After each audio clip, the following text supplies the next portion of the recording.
Hai teman-teman, kita lanjutin materi tentang mutasi pada tingkat gen ya.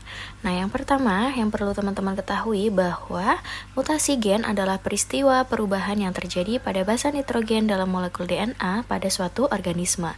Jenis basa nitrogen DNA ada purin meliputi adenin dan guanin, dan pirimidin meliputi sitosin dan juga timin. Selanjutnya, apa sih yang menyebabkan mutasi? Jadi mutasi terjadi karena yang pertama bisa kesalahan saat replikasi DNA ketika pembelahan sel, yang kedua paparan mutagen atau agen penyebab mutasi, dan juga infeksi virus maupun agen penginfeksi lainnya. Nah, mutasi ini bisa terjadi secara alami maupun buatan ya teman-teman. Jenis mutasi gen dibedakan menjadi dua kelompok, yaitu mutasi terhadap gen di mana adanya perubahan pada jenis basa dan mutasi adanya perubahan jumlah basa. Yang pertama kita akan bahas adalah mutasi perubahan pada jenis basa nitrogennya. Nah, di sini kita kenal sebagai istilahnya substitusi, meliputi kejadian transversi dan juga transisi.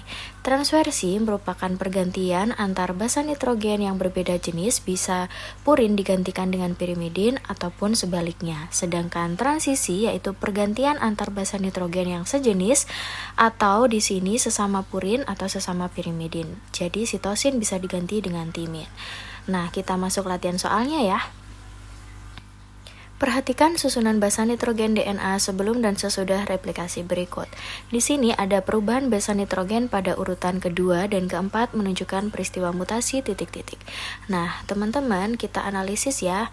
Dari yang sebelum dia replikasi, di situ ada basa guanin, sedangkan setelahnya ada adenin. Kemudian di basa nitrogen keempat sebelumnya ada adenin diubah menjadi guanin. Nah, di sini terlihat bahwa basa nitrogen guanin diubah menjadi adenin, yaitu atau A diubah menjadi G, di mana dia merupakan kelompok basa nitrogen yang sejenis, yaitu purin. Sehingga mekanisme ini disebut sebagai peristiwa transisi. Berikutnya kita masuk ke dampak perubahan jenis basa. Yang pertama ada same sense mutation atau mutasi sama makna, atau disebut juga sebagai mutasi diam, silent mutation. Di sini berarti adanya pergantian basa nitrogen itu tidak menimbulkan perubahan terhadap asam amino yang dihasilkan. Yang ketiga ada nonsense mutation atau mutasi tak bermakna, artinya perubahan basa nitrogen itu membentuk codon stop, yaitu ada UAA atau UAG atau UGA, bisa salah satu. Nah, ketika mutasi membentuk codon stop tersebut, artinya proses translasinya juga akan terhenti dan asam amino juga tidak akan terbentuk lagi. Nah, tentunya ini akan berdampak kepada nantinya proses pembentukan protein lebih lanjut.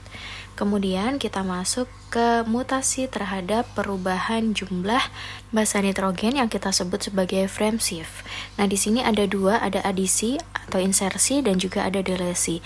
Adisi artinya ada penambahan basa nitrogen dan delesi artinya ada pengurangan atau penghapusan basa nitrogen. Teman-teman bisa memperhatikan bagian contohnya. Di situ dari keadaan normal, kemudian adanya penambahan adenin atau adisi adenin menyebabkan triplet kodonnya bergeser ya menjadi AAT, GAC, ACA dan ada A sendiri.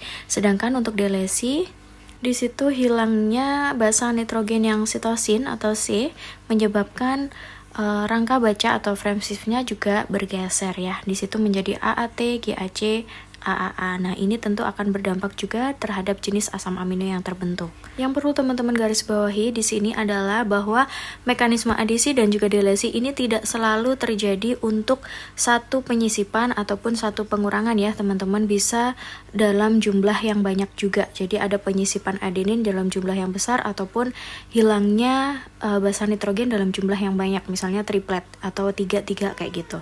Nah, yang terakhir adalah dampak dari perubahan jumlah basa. Tentu yang pertama dia akan menggeser rangka bacanya, jadi asam amino yang terbentuk berubah.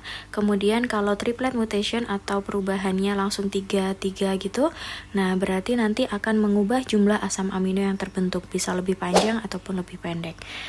Oke, itu tadi untuk pembahasan hari ini teman-teman. Terima kasih dan sampai jumpa di pembahasan selanjutnya.